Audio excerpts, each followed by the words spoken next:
Now that we have the new iPad mini 7, you may be wondering, when can we expect the new base iPads? Well, I have some not so good news regarding that. So Apple did catch us off guard yesterday by releasing the iPad mini via press release, but a few days before that, Gurman had told us iPad mini and iPad mini accessories had been dwindling in supply, giving us an idea that yes, there is a new model coming soon. However, there's no evidence of such a thing happening with the iPad 10. Also, the iPad 10 in Europe and in the UK also got a price cut. It's now £329.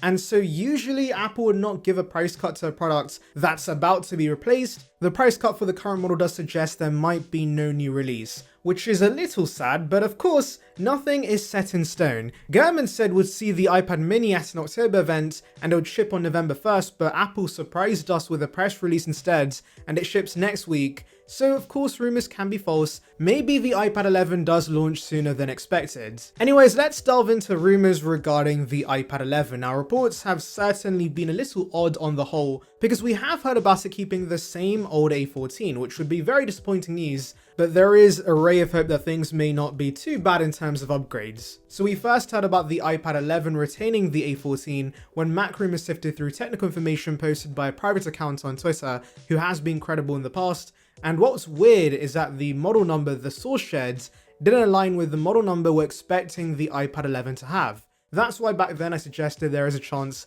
this is not the iPad 11 and it's actually a new HomePod with a display instead, or just a modified iPad 10. And guess what, guys? I was onto something, because now we have information from another Twitter source called Nicholas Alvarez, and they claim there was an A14 iPad in the works for whatever reason that's now been scrapped, and the A16 is coming to the base iPads. That's superb news, guys. And to back this up, the source does share identifiers iPad 15,7 and iPad 15,8 for the Wi-Fi and cellular versions, and he can confirm both are getting the A16. Now, this is actually better than I expected. I was under the assumption Apple would give this the A15 because usually they give us a one generation new chipset with each base iPad refresh, and the A15 is still in circulation with it being used in the iPhone 14 and the Apple TV. And so surely it would be simpler and cheaper for Apple's supply chain to allocate this widely produced chipset to the base iPad as well. At least I thought that would be the case, but since the 14 and the SE should disappear pretty soon, and also maybe the Apple TV,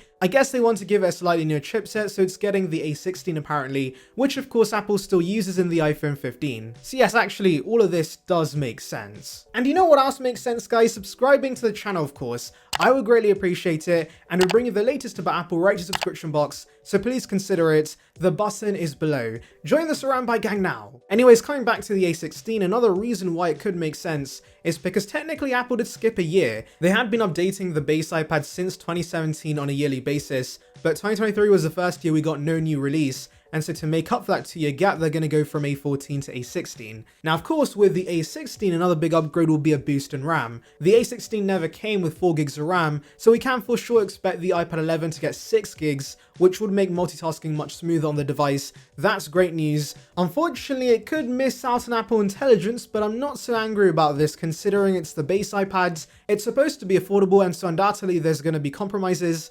And I don't think the average Joe buying this base iPad is going to be up in arms they can't make creepy AI emojis on their new base iPads. Though there is a chance that if they really care about Apple Intelligence, the combination of A16 with 8 gigs of RAM could help scrape it into the requirements needed, since it does seem the main reason the 15 and the 14 Pro does not support these AI features is the fact they only have 6 gigs of RAM. Though it would be kind of sucky that the base iPad gets Apple Intelligence and the iPhone 15 that's sold for much more with the exact same chipset misses out on these features. Now you may be wondering, is that really the only thing that sets the iPad 11 apart from the iPad 10?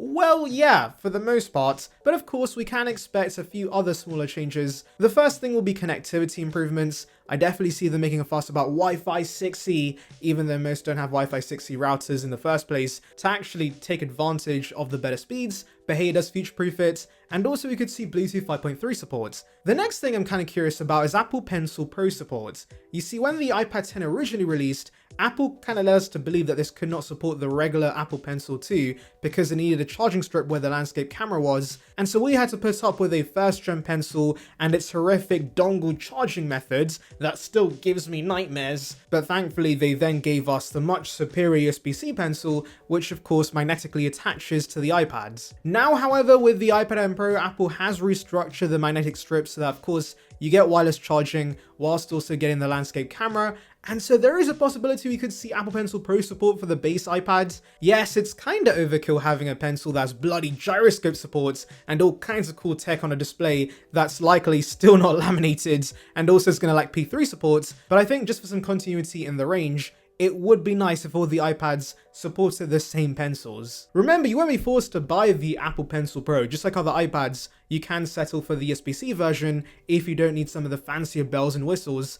But considering the USB-C version lacks things like pressure sensitivity, for example, that even the first gen pencil supports, it would be nice to offer something more feature-packed for those who want it on the base iPad. You can argue it doesn't make sense to give a non-Pro iPad this, but remember the iPad Air is already a non-Pro iPad that supports the Pro Pencil. The same applies to the Mini, so I don't think Apple gives a damn about their naming scheme making any sense. The iPad Air is thicker than the iPad Pro. The iPad Mini is a non-Pro iPad with the A17 Pro. It's all just marketing jargon. I think Apple should instead prioritize all the iPads supporting all the pencils and just making our lives a lot easier. Finally, I'm hoping they update the colors. At the end of the day, I think that's what most consumers are going to care about anyways. Here's hoping we see an orange or a green this time around to get all the Apple sheep way too excited about a design that originated from 2018, and that includes me, by the way. Now, I don't think pricing will change in the US. It's going to stay at $349, though as I said, I'm glad in the UK got slightly cheaper very recently.